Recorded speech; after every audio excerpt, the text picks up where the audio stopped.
네, 이번 선교 가운데 하나님께서 우리에게 요한계시록의 말씀을 통해서 귀한 생명의 말씀 또 공급하여 주심으로 말미암아 우리가 새 힘을 얻고 다시 한번 주님과 또 주님 나라 확장을 위하여 달려갈 수 있는 저와 여러분들 되시기를 주님의 이름으로 축원드립니다.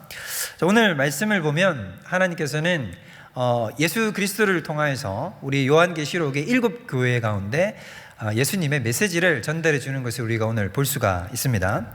예수님께서는 소아시아 7 교회 가운데 책망하기도 하시고 또 칭찬도 하기도 하시고 격려해 주시기도 하시면서 또한 약속의 말씀을 주셔서 그들이 앞으로 어떻게 나아가야 될지를 친히 가르쳐 주셨습니다. 그래서 사도 요한을 통해서 이 계시의 말씀을 주셨죠. 오늘 우리가 보면 이 빌라델비아 교회도 예외가 아니에요. 이 빌라델비아 교회는 아주 특별한 점이 있었는데 무엇이었냐면 우리 소아시아 7 교회를 보면 거의 대부분의 교회들이 다 예수님께 책망을 받았습니다. 그런데 이 빌라델비아 교회는 책망을 전혀 받지 않았어요. 우리 예수님께 일체 책망을 받지 않고 칭찬과 약속만 받았던 교회가 바로 빌라델비아 교회였던 거죠. 4대 교회와 빌라델비아 교회, 이 두 교회만이 하나님께 이렇게 책망받지 않고 칭찬만 들었던 교회가 되었습니다. 그래서 예수님께서는 이 소아시아 7 교회 가운데 이렇게 예수님께서 말씀을 전해주실 때, 계시를 전해주실 때 일정한 형식과 양식을 띠시면서 말씀을 전해주셨는데요. 그때 처음으로 예수님께서 그 교회 가운데 말씀을 전해주실 때 가장 먼저 무엇을 이야기하시냐면 예수님께서는 자기의 정체성에 대해서, 자기가 어떤 분인지, 내가 어떤 존재인지에 대해서 드러내시기를 먼저 하셨습니다. 그것이 바로 오늘 우리 7절 말씀에 등장을 하죠. 우리 오늘 본문 7절 말씀을 한번 보겠습니다. 거기 보면 이렇게 나옵니다. 빌라델비아 교회의 사자에게 편지를 해라. 거룩하고 진실하사 다윗의 열쇠를 가지시니 곧 열면 닫을 사람이 없고 닫으면 열 사람이 없는 그가 이른다 라고 이렇게 말씀을 하시죠. 그래서 여기서 보면 예수님은 자기소개를 하고 계신 거예요. 내가 어떤 존재인지 너희가 알았으면 좋겠다 라고 이렇게 이야기하시는데 오늘 빌라델비아 교회에게 예수님께서는 어떻게 자신을 지칭하시고 표현하시고 이야기하고 계시냐면 다윗의 열쇠를 가지신 분으로 묘사를 하고 있다는 것입니다. 여기 보면 이 다윗의 열쇠란 말이 약간 수수께끼처럼 들리죠. 이 다윗의 열쇠라는 말은 어렵게 생각할 필요 없이 무슨 뜻이냐면 바로 구원의 열쇠, 천국의 열쇠를 이야기하는 것입니다. 영생으로 들어갈 수 있는 그 열쇠를 누가 쥐고 계시냐면 바로 메시아 대신 예수 그리스도께서 쥐고 계시다라는 것을 설명해 주고 계신 것이죠. 그래서 인간의 생사화복, 인간의 생사여탈, 그리고 궁극적인 구원, 이 모든 것을 누가 주관하시느냐? 바로 그것을 나 예수 그리스도가 주관하고 있다라고 말씀하고 계신 것입니다. 이것은 사실 우리가 언뜻 보면 우리가 너무 일반적으로 들어왔던 우리 신앙 속의 고백이기 때문에 우리에게는 굉장히 당연하게 들릴지 모릅니다. 그런데 여러분 조금만 생각해 보면 이 시대적 정황을 고려해 보면 굉장히 이것은 엄청난 선언이라는 것을 알 수 있어요. 왜냐하면 이 요한계시록에 쓰여졌을 때, 이 소아시아 7 교회에게 전해졌을 때에 그때 당시의 시대적 정황은 어떠했냐면 사상 사람들과 또 심지어 믿음을 가진 기독교인들이 보기에도, 이 신앙인들이 보기에도 세상은 누가 이것을 주관하고 있는 것처럼 보이냐면 세상의 절대적인 주권, 세상의 절대적인 왕권을 누가 행사하고 있는 것처럼 보이냐면 로마 황제가 행사하는 것처럼 보였다는 것입니다. 로마 황제가 로마라고 하는 역사 속의 그 거대한 제국 위에서 철권 통치를 앞세워서 모든 생사여탈을 주관하고 있는 것처럼 보였다는 것이죠. 그런데 그 와중에 예수님은 뭐라고 고백을 하고 계신 것이냐 하면 너희가 눈으로 보는 바 로마 황제가 너희의 생명을 주관하고 너희의 생사화복을 주관하는 것처럼 보이지? 그러나 그렇지 않다는 것입니다. 궁극적인 영생의 열쇠, 구원의 열쇠, 생명의 열쇠를 누가 쥐고 계시냐면 바로 나 예수 그리스도가 쥐고 있다라고 예수님께서는 이렇게 천명하고 계신다는 것이죠. 자, 그러면 이렇게 자신을 구원의 열쇠를 가지신 절대적인 왕권을 가지신 하나님으로서 묘사하신 예수님께서는 빌라델비아 교회에게 어떤 약속을 주십니다. 그 약속이 무엇이었을까요? 그 약속은 바로 8절에 등장을 하게 됩니다. 우리가 한번 볼게요. 볼지어다 내가 네 앞에 열린 문을 두었으되 능히 닫을 사람이 없으리라 라고 얘기를 하십니다. 예수님께서는 이 빌라델비아 교회에게 뭐라고 얘기를 하셨냐 하면, 내가 너희 앞에, 빌라델비아 교회 너희들 앞에 내가 열린 문을 놓아두겠다라고 이렇게 말씀을 하셨다는 것입니다. 그러면 여기도 또 특이한 표현이 등장을 하죠. 이 열린 문이라는 것은 도대체 무엇인가? 여러분, 이 열린 문이라는 것은 천국의 문, 복음의 문, 영생의 문, 선교적 기회의 문을 이야기하는 것입니다. 이런 것들을 복합적으로 함께 다 포함하고 있는 말이 바로 이 열린 문이라는 거죠. 예수님께서는 이렇게 얘기를 하시는 것입니다. 내가 너희들 앞에, 이 빌라델비아 교회들에게 이런 약속을 해주시는 거예요. 너희들을 천국으로 인도해 주겠다. 내가 너희들의 영생의 문을 열어주겠다. 너희들을 반드시 생명의 길로 인도해 주겠다. 내가 너희들 앞에 이 복음의 문, 생명의 문, 영생의 문을 활짝 열었는데 그것을 그 어떤 존재도 닫지 못한다. 다윗의 열쇠로 말미암아 내가 반드시 너희들에게 이 영생과 구원의 문을 열어주게 될 것이다 라고 이렇게 약속을 해 주셨다는 것입니다. 그와 동시에 또 더 깊은 의미로서 예수님께서 의도하는 것은 무엇이냐면, 바로 복음을 전할 수 있는 기회, 바로 선교적 문, 전도의 기회를 하나님께서 열어주시겠다고 선언하고 계시다는 것이죠. 자, 우리가 보면 신약 성경 가운데 보면 이 문이 열렸다, 열린 문이라는 개념, 문이 열려졌다는 개념이 복음을 전할 수 있는 기회들이 활짝 열리고 전도할 수 있는 기회들이 활짝 열렸다라고 하는 성경 말씀이 자주 언급이 됩니다. 우리가 몇 가지 본문들을 우리가 한번 살펴보았으면 좋겠는데요. 먼저 사도행전 14장 27절을 한번 보겠습니다. 사도행전 14장 27절을 보면 이렇게 나오죠. 그들이 이르되 교회를 모아 하나님이 함께 행하신 모든 일과 이방인들에게 믿음의 문을 여신 것을 보고하고, 여기도 보면 믿음의 문이 무엇입니까? 이방인들에게 구원의 문, 복음이 전달될 수 있는 그런 유효한 문이 크게 열렸다라고 이렇게 이야기한다는 것이죠. 또 다음 고린도전서 16장 9절을 한번 봅시다. 거기에도 보면 이렇게 고백합니다.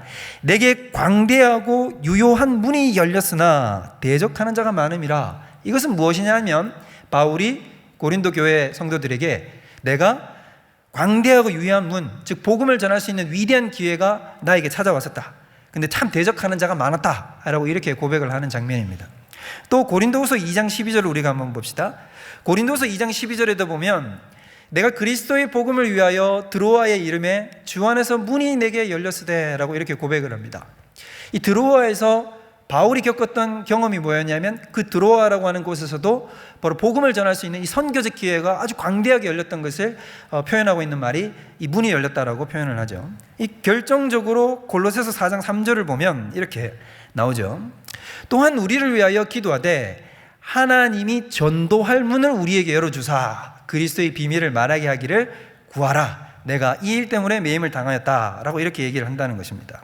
자, 여기 보면은 뭐라고 얘기를 합니까? 하나님이 전도의 문을 열어달라고 이렇게 기도의 제목으로 부탁을 하고 있는 것을, 골로새 교회에게 부탁하고 있는 것을 우리가 볼 수 있죠. 그러면 결국 종합해서 보자면 하나님께서는 빌라델비아 교회에게 무엇을 허락하셨습니까?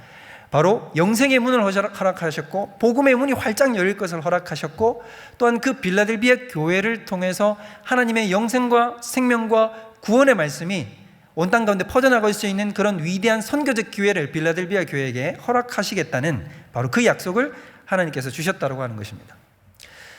자, 여러분, 우리가 처해 있는 우리의 상황을 한번 봅시다. 우리의 상황을 한번 보면 우리는 어떻습니까? 우리는 지금 열려있는 문, 그것을 목도하고 지켜보고 있나요? 우리의 상황과 환경을 바라보면 우리는 어떤 느낌이 듭니까? 우리는 마치 우리를 둘러싼 모든 환경과 우리를 둘러싼 모든 영적 상황들이 다 문이 닫혀 있는 것처럼 느껴지지 않습니까? 지금 코로나가 횡행하고 있는 이런 시점이죠. 지금 우리가 어떻게 예배를 드리고 우리가 지금 어떻게 선교를 감당하고 있는지를 한번 보십시오. 여러분들 눈에는 이것이 어떻게 보입니까? 대만 성도님들 눈에는 지금 우리가 하고 있는 이 선교라고 하는 이것이, 온라인 선교라고 하는 이것이 어떻게 보이십니까? 여러분들의 눈으로 바라보고 우리의 육신적인 눈, 우리의 연약한 눈으로 바라본다면 우리는 이 모든 것들이 마치 열려 있다기보다는 닫혀 있는 것처럼 보여요. 우리가 코로나로 인해 가지고 우리가 선교적 사역 함께 대만에 나아가서 대만의 성도들과 손과 손을 맞잡고 얼굴과 얼굴을 마주대하고 우리가 함께 복음을 전하며 함께 눈물을 흘리며 함께 찬양하며 함께 기뻐했던 그 순간들. 근데 그런 기쁨과 환희를 우리가 함께 경험하지 못한 지가 벌써 2년이 넘었습니다.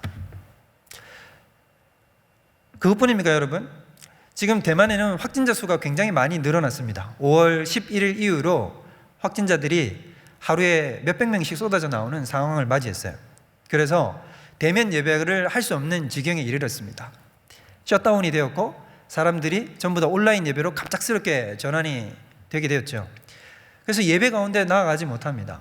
우리 한국 성도님들은 이미 다 겪어서 아시겠지만 어떻습니까, 여러분? 온라인 예배라고 하는 것 자체가 정말로 영적인 답답함과 연약함을 호소할 수밖에 없는 그런 환경이지 않습니까? 우리가 함께 손을 맞잡고 함께 기뻐하며 찬양하며 즐거워하며 기뻐할 수 있는 그런 예배들을 우리가 맛보지 못하고 몸이 서로 떨어져서 화면으로 서로 지켜보며 예배를 할 수밖에 없는 이런 환경이란 말이죠. 닫힌 문처럼 느껴지는 것입니다. 결국 이런 것이 어디로까지 발전됩니까? 환경적으로 연약한 거는 여러분 우리가 어떻게 보면 이해할 수 있죠. 용납할 수 있는 부분입니다. 그러나 더 큰 문제는 우리의 마음에 낙심과 절망의 씨앗이 자리 잡는다는 거예요. 켜켜이 쌓여 나간다는 거죠. 자꾸 낙심하게 되고 자꾸 절망하게 되고 뭔가 연약한 것이, 이 연약한 우리의 영적 상황이 이대로 그냥 영원히 지속될 것만 같은 이런 절망감 가운데 들어가고 있는 우리 자신을 보게 된다고 한다는 것입니다. 여러분, 그런데 이것이 지금 비단 우리만의 문제가 아니라는 것입니다. 이 문제는 이미 초대교회 성도들이 이미 다 겪었던 거예요. 아니요, 이것보다도 더 큰 시험과 환난을 겪었던 것이 바로 소아시아 7교회들이었어요. 여러분, 요한계시록이 쓰여질 때 당시에 그때 교회들이 지금의 우리 상황과 비교해 보면 어땠을까요? 그때 그 교회의 상황들은, 그때 우리의 신앙의 선조들, 믿음의 선배들은 지금 우리가 겪고 있는 이 환난과 고통보다도 더 큰 고난과 환경과 역경 속에 속해 있었습니다. 여러분, 그때는 기독교를 믿는 것 자체가 불법이에요. 신앙을 가진다는 것 자체가 불법입니다. 전체 로마는 누구를 신으로 숭배하고 고백하며 나아가야 됩니까? 바로 로마 황제를 신으로 숭배하고 로마 황제를 하나님으로 주로 고백하는 그런 단계에 돌입해 있었다고 한다는 것입니다.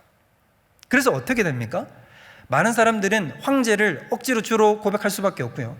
또 참된 기독교인들은 어떻습니까? 참된 성도들은 그런 가짜의 고백, 잘못된 신앙 고백을 하기 싫어서 끝까지 저항하고 믿음의 순전함과 절개를 지켜 나갔던 것입니다. 더 나아가서 그때 당시에는 또 어땠냐면 유대인들이 굉장히 기독교인들을 심하게 핍박했습니다. 유대인들이요. 우리가 오늘 본문 말씀을 한번 보세요. 9절 말씀을 보면 이렇게 나오죠. 보라, 사탄의 회당 곧 자칭 유대인이라 하나 그렇지 아니하고 거짓말을 하는 자들 중에서 몇을 너에게 주어서라고 이렇게 얘기를 합니다. 자, 9절 말씀을 보면 거기 사탄의 회당이라고 등장을 하죠. 이 사탄의 회당이라는 것이 무엇을 지칭하는 것입니까? 바로 뒤에 설명이 나와요. 뭡니까? 자칭 유대인이에요. 이 말이 무슨 말이냐 하면 당시에 빌라델비아에 유대인의 회당이 있었다는 것입니다. 근데 그 유대인들이 어땠다는 거죠? 기독교인들을 아주 심각하게 핍박했다는 것이에요. 심각하게 핍박해서 예수님께서 그들을 친히 뭐라고 지칭하실 정도였냐면 사탄의 회당이라고 지칭할 정도로 유대인들이 그토록 강하게 이 그리스도인들을 핍박했다라고 하는 것을 보여주고 있는 대목이죠. 당시의 유대인들은 우리 기독교인들을 어떤 사람들이라고 생각하면서 핍박을 했냐 하면 이단이라고 생각했어요. 유대인의 입장에서 보면 기독교인들은 이단에 불과했던 것입니다. 그러니까 이 사람들은 하나님의 이름으로 누구를 박해하고 누구를 쓰러뜨리려고 그렇게 안달이 나 있었겠습니까? 바로 기독교인들을 쓰러뜨리고 이단으로 정죄하고 그들을 핍박하는 데 앞장섰던 거죠. 여러분들이 기억하시죠? 사도 바울이 유대인 중에 유대인 아니었습니까? 바로 그가 기독교인들을 어떻게 핍박했는지를 보면 바로 오늘 말씀이 우리 피부에 와닿게 될 거예요. 그러니까 로마 당시에 우리 초대교회 성도들은 황제를 주로 고백해야 되는 이런 고통 가운데 있었고, 또한 유대인들의 심각한 핍박 속에 놓여 있었다고 하는 것입니다. 이뿐이 아니었어요. 여러분, 당시에 황제 숭배를 할 수 없는 사람들은 황제 숭배에 참여하지 않으면 무엇을 할 수 없었냐면 상공업행위, 즉 상업행위를 할 수 없었어요. 즉 경제적 행동, 경제적 활동 가운데 들어갈 수가 없었습니다. 자격 자체가 주어지지 않았어요. 그러니까 당시의 기독교인들은 하나님의 말씀을 지키고 예수의 이름을 배반하지 않고 끝까지 견고하게 붙들게 되면 무엇을 잃어버리게 되었냐면 이 땅에서의 금전적이고 경제적인 안정적인 삶을 사는 것을 포기해야만 했습니다. 여러분, 우리가 말로 이렇게 얘기를 하죠. 근데 정말 우리가 예수 믿는 것 때문에 우리의 경제적 상황이 수익이 전혀 없다라고 생각을 한다면 얼마나 그것이 고통스럽고 어렵겠습니까? 피부로 우리가 와닿는다고 한다면 정말 신앙을 제대로 유지하고 살아가는 것이 너무너무 어렵다는 것을 우리가 알 수 있습니다. 여기에서 또 그치지 않습니다. 더 나아가죠. 어떻게 나아갑니까? 당시의 기독교인들은 목숨을 걸고 예수님을 믿어야 했어요. 여러분 좀 생각해 보십시오. 우리가 핍박을 받고 심지어 순교의 자리에 들어간다고 해도 내 자신 혼자라고 한다면, 내가 딸린 가족이 없고 내가 그냥 독신이라고 한다면 여러분 어쩌면 그런 순교적 자세까지도 취하면서 담대하게 나아갈 수 있을지도 모릅니다. 그런데 여러분, 나에게 일가족이 있고 친척들이 있고 그렇다고 한다면, 딸린 자녀들이 있다고 한다면 여러분, 우리가 순교의 자리에 들어가는 것이 얼마나 어렵고 고통스러운 결정일까요?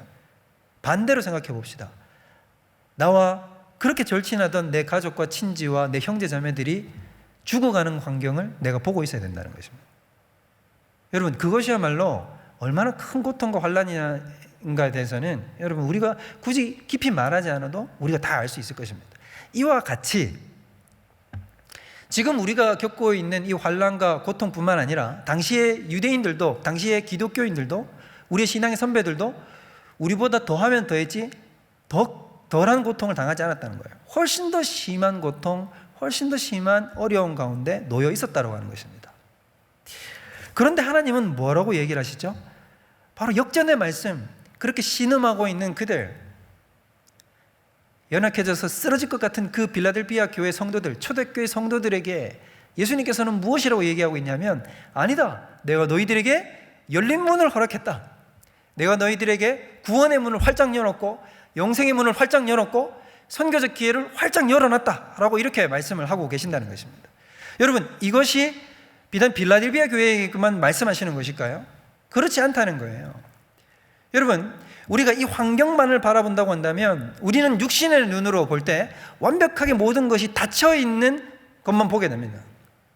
그런데 여러분, 이런 잘못된 환경을 넘어서서 정말 신앙의 눈으로 바라보게 되면 하나님께서 우리에게 열린 문을 활짝 열어주셨다는 것을 우리가 몸소 체험하고 보고 듣고 느낄 수 있다고 하는 것입니다.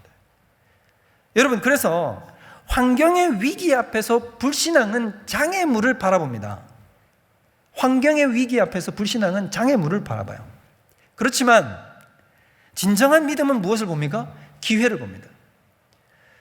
위기가 닥쳐왔을 때 그때 불신앙의 눈으로 바라보는 사람들은 그 장애물 자체에 주목해서 하나님을 보지 못해요.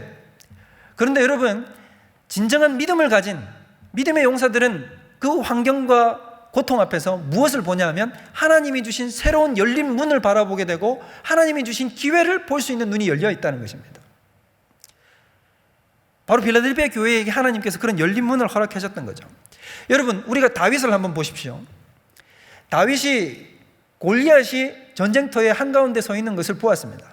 골리앗이 밤낮 나와서 이스라엘 하나님을 모욕하며 누구든지 나와 싸워서 겨루 이긴 사람들이 주인이 되고 진쪽이 종이 되자라고 선포를 하면서 하나님을 모욕합니다. 그때 여러분, 이스라엘 그 수많은 믿음의 용사라고 자칭하는 사람들이 그 자리에 있었지 않겠습니까? 근데 여러분, 그때 이스라엘 백성들이 어떻게 했나요? 다윗을 제외한 모든 이스라엘 백성들은 다 두려워서 덜덜 떨었습니다. 이스라엘 백성들은 무엇을 봤기 때문에? 장애물인 골리앗만 주목했던 거예요. 그들이 보았을 때 그 장애물, 그 골리앗이라고 하는 장애물은 도저히 자기들의 힘과 능력으로는 뛰어넘을 수 없는 장애물이었거든요. 그런데 다윗은 무엇을 보았습니까? 다윗은 그 골리앗이 외치는 그 참남한 행동 가운데서 무엇을 보았냐면 하나님께서 저 골리앗을 쓰러뜨림으로 말미암아 하나님만이 온 세상의 유일한 여호와 하나님이시다, 유일한 신이시다, 유일한 하나님이시다, 전능하신 구주이시다라는 것을 드러낼 수 있는 기회로 보았다라고 하는 것입니다. 믿음을 가진 자의 눈에는 여러분, 어려움과 환경과 고통의 순간이 무엇으로 보이냐면 바로 하나님이 주신 신앙의 기회로 보인다는 사실을 잊지 마십시오.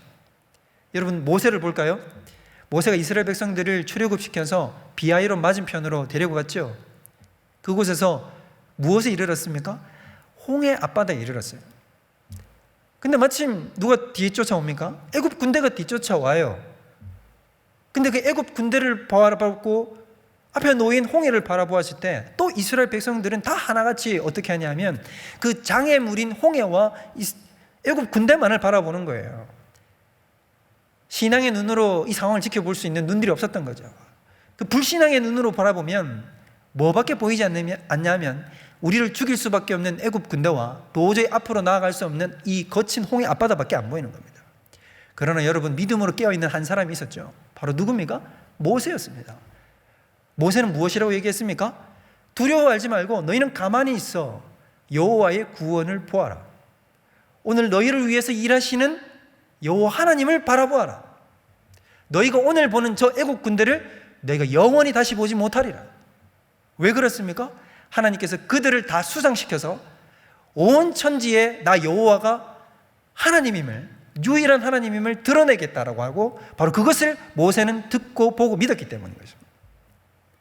그 믿음의 한 사람이 나아가서 홍해 앞바다를 향해서 손을 내밀었을 때, 그 지팡이를 내밀었을 때 홍해가 갈라지고 믿음의 역사가 나타났던 것을 여러분들을 다 알고 계실 것입니다. 여러분, 마찬가지라는 거예요. 우리가 지금 가져야 될 자세가 어떤 걸까요? 코로나의 환경, 대면 예배가 이루어지지 못하기 때문에 연약한 우리의 모든 상황들, 좋아요 여러분. 근데 그 뒤에 일하고 계시고 역사하고 계시고 모든 상황을 통제하고 계시고 주관하고 계시는 하나님을 볼 수 있는 믿음의 눈이 우리에게 주어져야 된다는 것입니다. 우리는 지금 무엇을 바라봐야 되냐면 아주 근시안적으로 눈앞에 있는 어려움과 환경만을 바라보아서는 안 된다는 것입니다. 그 환경 너머에서 일하고 계시는 우리 하나님을 바라볼 수 있는 믿음의 눈이 열려 있어야 된다는 것이죠. 우리에게 열린 문을 허락하시고 구원의 문과 생명의 열쇠를 허락하셔서 결코 닫을 수 없는 우리 앞에 열려진 그 문을 향해서 나아갈 수 있도록 인도해 주시는 우리의 참된 목자 되신 예수 그리스도를 바라볼 수 있어야 된다고 하는 거죠. 여러분, 그럼 어쩜 이런 질문이 대두될 수 있을 거라고 생각돼요. 목사님, 그건 정말 능력 많고 빌라델비아 교회 같이 아주 큰 능력을 가진 그런 교회만이 할 수 있는 것 아닙니까? 근데 여러분, 오늘 말씀을 보십시오. 예수님께서 이 빌라델비아 교회가 어떤 상황에 처해 있었는지를 보고 칭찬을 하시는데요. 여러분, 8절을 다시 잘 보세요. 8절을 한번 보시면 이렇게 얘기를 하죠. 볼지어다 내가 네 앞에 열린 문을 두었으되 능히 닫을 사람이 없다. 내가 네 행위를 안다. 네가 빌라델비아 교회가 작은 능력을 가지고도 내 말을 지키며 이름을 배반하지 아니하였다 라고 이렇게 말씀하시죠. 여러분, 빌라델비아 교회가 큰 능력을 가졌다고 얘기합니까? 작은 능력을 가졌다고 얘기합니까? 작은 능력을 가졌다고 예수님은 지금 여기서 이야기하고 계신 거예요. 여러분, 그러면 여기서 말하는 이 작은 능력이라는 것은 무엇을 뜻하는 것이냐면, 여러분, 빌라델비아 교회가 영적으로 작은 능력을 가졌다라고 이야기하는 것이 아니에요. 그러면 예수님이 이야기하는 것은 무엇이냐면 이 빌라델비아 교회가 굉장히 연약한 교회였다는 거예요. 여러분, 숫자가 적고 우리 삼일교회 같이 몇천 명, 몇만 명이 모이는 그런 교회가 아닌 거예요. 빌라델비아 교회는 지극히 적은 성도들이 모이는 교회였고 또 그 성도들조차도 몇몇들이 보면 똑똑한 자, 돈 많은 자, 권세 있는 자, 외모가 훌륭한 자, 이런 사람들이 있는 게 아닌 교회라는 것입니다. 그럼 어떤 교회라는 것입니까? 돈 없고 힘 없고 연약한 사람들이 가득 모여있는 교회가 바로 빌라델비아 교회였다는 것이죠. 근데 그런 상황 속에서도 빌라델비아 교회가 어땠다는 것입니까? 믿음을 지키고 배반하지 않았다는 것이에요. 여러분, 우리가 지금 대만 선교죠. 대만의 교회의 70%의 교회들이 전체 성도가 50명이 안 되는 교회들입니다. 그러니까 즉 50명이 안 되는 교회가 대만의 70%에 육박한다는 거예요. 교회 가운데. 사실 한국도 이면을 들여다보면 다르지 않죠. 한국도 100명 이하의 교회가 사실 90% 이상이에요. 여러분, 그러면 우리는 재정적으로도 연약하고 숫자적으로도 너무나 적고 우리가 겉으로 보았을 때는 너무나 힘이 없는 교회다. 우리는 온라인 예배를 진행할 수 있는 장비도 없고 일꾼도 없고 우리 같은 신실한 사람들도 함께 잘 연합되지 못한 것 같다. 여러분, 이런 것 속에서 우리는 그래서 믿음을 지키기가 너무 어렵다라는 이런 얘기가 우리 하나님 보시기에는 통하지 않는다는 것입니다. 하나님은 뭐라고 얘기하신 것입니까? 하나님은요, 여러분, 우리가 가지고 있는 외적 능력이 크고 작고를 따지지 않으시죠. 그런 것을 보시지 않습니다. 하나님은 우리에게 무엇을 보실까요? 믿음의 신실함을 보시는 것입니다. 믿음의 신실함. 얼마나 우리가 진실한 믿음을 가지고 있는가. 비록 적은 무리랄지라도 두려워하지 아니하고 염려하지 아니하고 오직 나의 산성이시요 나의 피할 바위가 되시고 나의 힘과 구원이 되시는 예수 그리스도를 진정으로 바라볼 수 있는 그 믿음이 있는가? 그것을 하나님은 주목하고 계시다는 것입니다. 하나님은 그렇게 오직 여호와 하나님만을 의지하는 백성들을 통해서 하나님은 놀라운 역사들을 이뤄 가신다는 것이죠. 그들 앞에 하나님은 열린 문을 열어내시고 그들로 하여금 선교적 사명을 가지고 세상 가운데로 나아가서 생명의 복음을 증거할 수 있는 놀라운 능력들을 그들에게 선물해 주신다고 하신 것입니다. 여러분, 그러므로 지금 이 설교를 듣고 있는 우리 대만의 모든 성도님들, 어려운 상황과 환경이라고 낙심하지 않으셨으면 좋겠어요. 낙심하지 마십시오. 하나님께서 여러분들에게 열린 문을 허락하셨습니다. 또한 우리도 마찬가지입니다. 우리 삼일교회 모든 성도님들, 우리가 온라인 선교로 진행하니까 답답하고 힘드시죠? 여러분, 그러나 우리는 이 속에서 우리가 오프라인 선교를 넘어서는 또 다른 기회를 볼 수 있는 눈이 열려야 될 줄로 믿습니다. 여러분, 우리가 이 기회를 통해서 선교의 진정한 면이 무엇인지, 선교의 진정한 정의와 선교가 진정으로 나아가야 할 방향이 무엇인지를 깨달을 수 있는 중요한 기회인 거예요, 여러분. 우리는 이 기회를 맞은 것입니다. 하나님께서 우리에게 재정비할 수 있는 기회, 다시 본질로 돌아갈 수 있는 기회, 다시 참된 신앙을 회복할 수 있는 기회로 우리를 초청하신 것입니다. 우리가 이것을 믿음의 눈으로 바라보면 하나님께서 놀라운 기회와 환경들을 열어주셨다는 것을 우리는 보고 알 수 있다고 하는 것입니다. 여러분, 그래서 하나님이 주시는 약속은 무엇이냐면 바로 우리에게 이김과 승리의 약속을 주신다는 것입니다. 우리 오늘 본문 말씀을 볼까요? 오늘 말씀을 보면 이렇게 이야기를 합니다. 12절을 한번 보십시오. 12절을 보면 이렇게 얘기가 나오죠. 이기는 자는 내 하나님 성전의 기둥이 되게 하리니 그가 결코 다시 나가지 아니하리라. 내가 하나님의 이름과 하나님의 성 곧 하늘에서 내 하나님으로부터 내려오는 새 예루살렘 이름과 나의 새 이름을 그의 위에 기록하리라. 여러분, 여기 보면 딱 보면 뭐라고 나왔냐면 이기는 자에게 주는 하나님의 상급이 드러나죠. 그죠?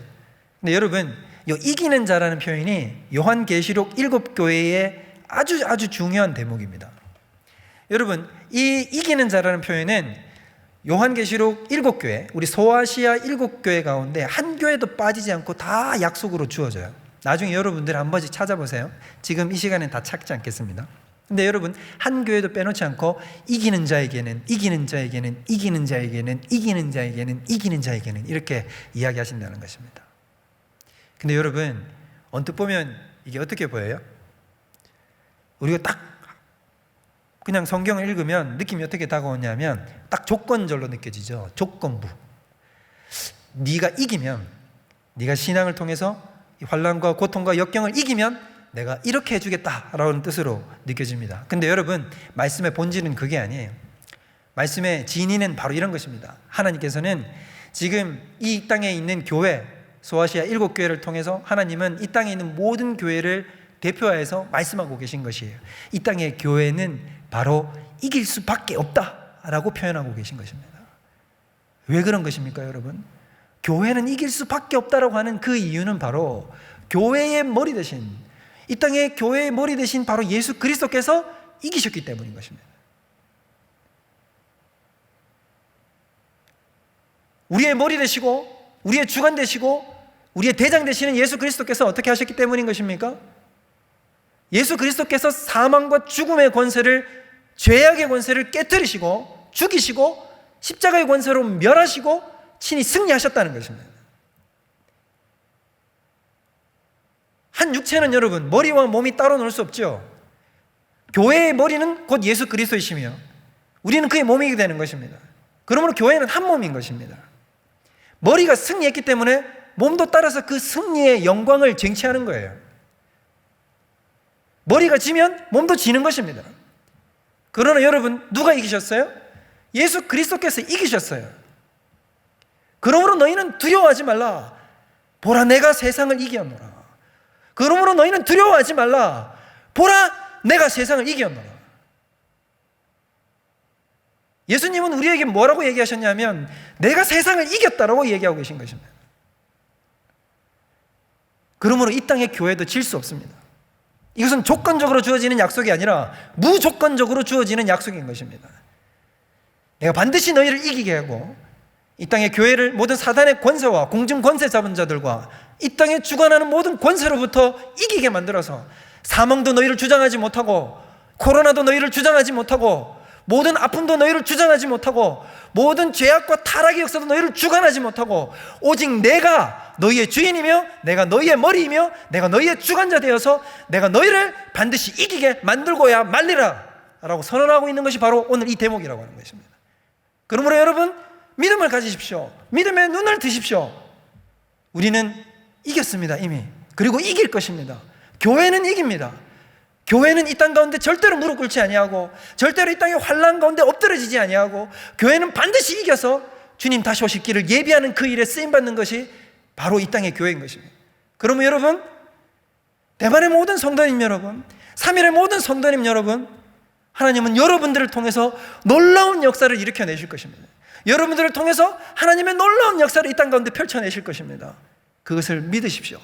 불신앙은 환경의 위기 앞에서 장애물만을 쳐다봅니다. 그리고는 탄식합니다. 안 돼, 안 돼, 안 돼, 안 돼. 이래서 안 돼, 저래서 안 돼.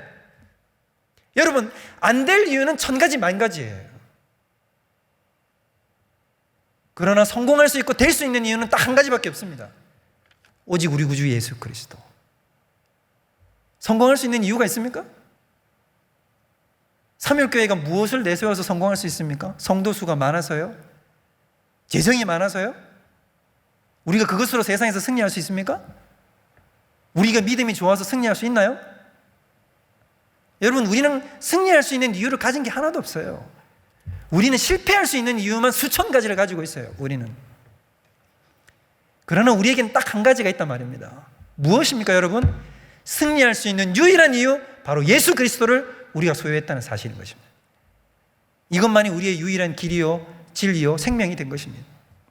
그러므로 여러분, 예수 그리스도를 통하여 우리에게 승리를 주시는 하나님 아버지께 감사하십시다. 예수 그리스도를 통하여 우리에게 승리, 이김을 주시는 우리 하나님께 감사하십시다. 하나님은 바로 그 이김을 우리에게 허락해 주신 것입니다. 우리 고린도전서 15장 57절, 58절에 보면 이 말이 나옵니다.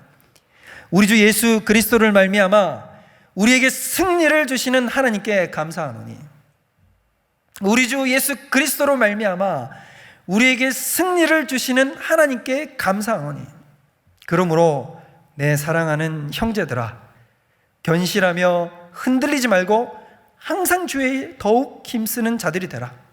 이는 너희 수고가 주 안에서 헛되지 않은 줄 알미니라. 여러분, 결코 여러분들의 수고와 헌신, 여러분들이 온라인 예배로 참여하고 온라인 선교로 함께 참여하고 또 함께 여러분들이 이 시간 나아오는 이 모든 일들, 여러분들이 어렵게 책상 앞에 앉아서 예배드리고 찬양하고 기도하는 그 모든 것들, 내가 왜 이러고 있지? 라고 하는 탄식이 드십니까? 여러분, 그러지 말라는 거예요. 결코 그것이 헛되지 않습니다. 이런 것 하나하나 속에 하나님께서 친히 일하고 계십니다. 여러분을 위해서 친히 하나님이 일하고 계십니다. 결코 헛되지 아니하고 반드시 우리는 주님이 주시는 그 승리의 길로 걸어가게 될 줄로 믿습니다. 그래서 우리 대만의 모든 영객교회와 우리 3일의 모든 하나님의 백성 여러분들이 이 이김, 하나님이 주시는 그 열린 문으로 들어가서 하나님이 주시는 함께 그 승리와 선교적 사명을 위대하게 감당하는 저와 여러분들 되시기를 주님 이름으로 축원드립니다. 우리 시간에 찬양으로 나아갔으면 좋겠는데요, 우리 아까 불렀었지요. 아무것도 두려워 말라. 우리 다 같이 이 시간에 이 찬양으로 한번 나아갔으면 좋겠어요. 여러분, 우리 앞에 너무나 두려운 일들만이 가득하죠. 우리 눈으로 보면 하나하나 나를 둘러싸고 있는 모든 환경적 문이 닫혀 있는 것처럼 보이고 참으로 열린 문을 향해서 나아가기가 너무나 힘든 것처럼 보입니다. 두려움만이 쌓이고 불신앙만이 쌓이고 있는 이때 여러분, 다윗은 이렇게 고백했어요. 주님은 나의 산성, 주님은 나의 요새, 주님은 나의 소망, 오직 주님만이 나의 힘이 되십니다라고 고백했습니다. 여러분, 우리도 이와 같은 동일한 고백으로 이 찬양을 고백하면서 우리에게 열린 문을 허락하신 우리 주님을 찬양하며 나아갔으면 좋겠습니다. 이 시간 우리 다 같이 아무것도 두려워 말라, 우리 다 찬양합시다. 아무것도 두려워 말라, 주 나의 하나님이 지켜주시네. 놀라지 말라, 놀라지 마라, 겁내지 말라, 겁내지 마라. 주님 나를 지켜주시네. 주님 나를 지켜주시네. 한 번 더 찬양합시다. 아무것도 두려워 말라, 아무것도 두려워 말라, 주 나의 하나님이 지켜주시네. 나의 하나님이 지켜주시네. 놀라지 말라, 놀라지 마라, 겁내지 말라, 겁내지 마라. 주님 나를 지켜주시네. 주님 나를 지켜주시네. 내 마음이 힘에 겨워지실지라, 내 마음이 힘에 겨워 지칠지라도 주님 나를 지켜주시네. 세상의 험한 풍파 몰아칠 때도 세상의 험한 풍파 몰아칠 때도 주님 나를 지켜주시네. 주님은 나의 산성, 주님은 나의 요새, 주님은 나의 소망, 나의 힘이 되신 여호와. 주님은 나의 산성, 주님은 나의 산성, 주님은 나의 요새, 주님은 나의 소망, 나의 힘이 되신 여호와. 주님이 주님은 어디 파스, 주리스 어디 산장, 주리스 어디 방황, 어디 리렴 어디 여호와.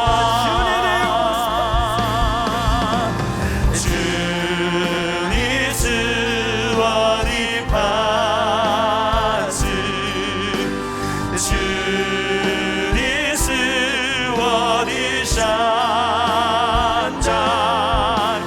주니스 어디 판왕, 어디 리렴 어디 여호와. 우리 시간에 우리 다 같이 기도의 제목 놓고 기도했으면 좋겠습니다. 우리 시간 우리 다 같이 기도할 때 우리 오늘 하나님이 주신 말씀처럼 하나님께서 열린 문을 우리에게 허락하셨습니다. 열린 문을 허락하신 예수님의 뜻을 따라서 이 선교적 사명을 감당하는 우리 대만의 교회들과 삼일교회가 될 수 있게 도와달라고, 이 선교적 사명을 반드시 완수해내고야만은 우리 대만의 모든 영계교회들과 삼일교회가 될 수 있게 달라고 우리 기도했고, 반드시 교회가 이긴다는 믿음으로 영적 싸움에서 승리할 수 있도록 하나님 우리에게 믿음을 더하여 주시옵소서. 믿음을 더하여 주시옵소서. 우리 시간 우리 다 같이 주여 한번 부르며 기도하도록 하겠습니다.